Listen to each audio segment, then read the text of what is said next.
ازيكم؟ سامسونج هي اول شركه عملت موبايلات الفولدبل او الموبايلات القابله للطي، ولكن من ساعه ما عملت الموبايلات دي وفي بعض الشركات سبقتها في بعض الحاجات او في بعض التكنولوجيا. ابرزهم هواوي في طريقه الفتح او القفل او الطي بتاع الموبايل نفسه، واوبو في هندسه الهنج او المفصلات اللي في ظهر الموبايل بتاعها الاوبو فايند ان 2، وشاومي في الميكس فولد عن طريق الشاحن ال 67 واط، طبعا مقارنه بالشاحن البدائي جدا ال 25 واط اللي موجود في الفولد 4، فحاجه غير محمسه تماما. فهنتكلم عن بعض التسريبات الخاصه بالزي فولد 5 الجيل الخامس من اجهزه الفولد بتاعه سامسونج. هنشوف هل في تغييرات ولا لا، ايه الحاجات اللي ممكن تغيرها سامسونج وتواكب بيها التغييرات اللي بتحصل في عالم الفولدبل. خلينا في الفيديو ده نتكلم بالتفصيل عن الفولد الجديد بتاع سامسونج، بس ما تنساش تنزل دلوقتي تعمل لايك لان اللايك مهم جدا. وخلونا بقى من غير كلام كتير ندخل على طول في التفاصيل.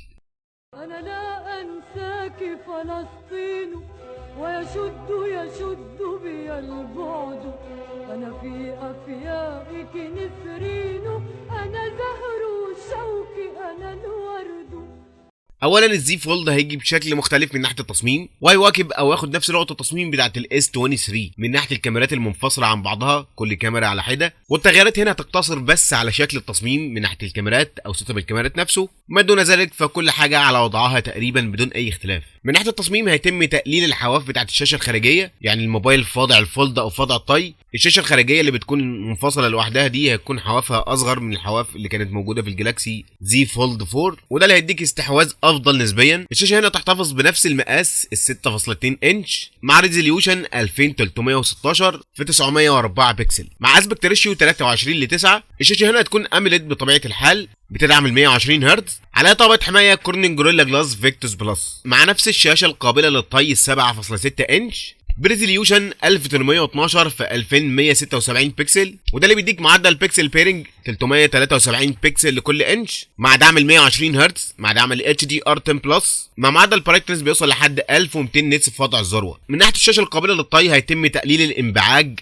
او التجاعيد اللي بتكون في النص، ودي اللي بتكون ناتجه عن الطوي او الطي بتاع الموبايل. هيتم تقليل الحته اللي بتكون مكرمشه او غير مستويه في نص الشاشه دي عشان الشاشه تكون مسطحه اكتر وما تعوقش استخدامك للموبايل نفسه. الموبايل هيحتفظ بنفس الكاميرات، الكاميرا الاساسيه ال 50 ميجا بكسل مع كاميرا تليفوتو 10 ميجا بكسل مع كاميرا الترا وايد 12 ميجا بكسل، يعني نفس الكاميرات تقريبا بدون اي اختلاف. ولكن المعالجه طبعا هتختلف بسبب المعالج الجديد السناب دراجون جين 2، وده اللي بدوره هيديك اداء افضل وتوفير اكتر في عمر البطاريه عن الجيل اللي فات. ولكن الكاميرا الاماميه ال 4 ميجا بكسل اللي كانت في زي فولد 4 تقريبا سامسونج هتحتفظ بنفس الكاميرا بدون اي اختلاف، لان مفيش اي تسريبات خاصه بالكاميرا الاماميه او كاميرا السيلفي هنا. هل هيتم تحسين الكاميرا الاماميه من ناحيه الميجا بكسل ولا لا؟ فمن المتوقع ان سامسونج تحتفظ بنفس الكاميرا. واحده من اهم التغييرات اللي سامسونج حاولت انها تسبق او تنافس فيها الشركات التانية، وعلى سبيل المثال الفايند ان 2 بتاع اوبو، ان سامسونج اختبرت بالفعل مفصلات مختلفه عن المفصلات اللي كانت موجوده في الزي فولد 4، واللي بتخلي فيه فجوه ما بين الشاشتين لما يتم طي الموبايل.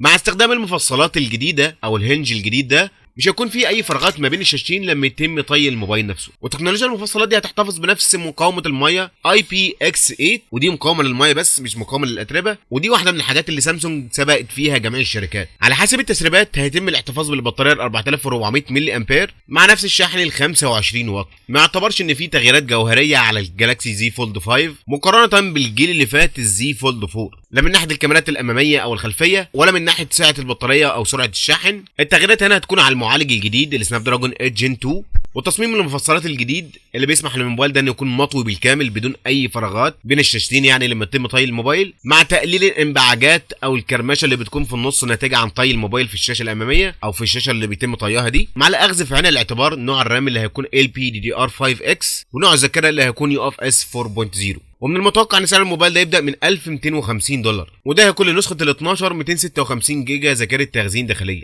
فخلينا نشوف مدى صحه التسريبات دي، وما تنسوش تقولوا لي رايكم في التغييرات اللي هتكون على الجالاكسي زي فولد 5. انا عارف ان الموبايل ده مش موجه لجميع الناس، ولكن لمجرد وجود تكنولوجيا متطوره زي الفولدبل ده شيء بيخلي جميع الجيكس المهتمين بالموبايلات مهتمين بتطور تكنولوجيا قويه زي دي. هستنى كل الاراء بتاعتكم تحت في الكومنتس، واشوفكم ان شاء الله في الفيديو اللي جاي. سلام.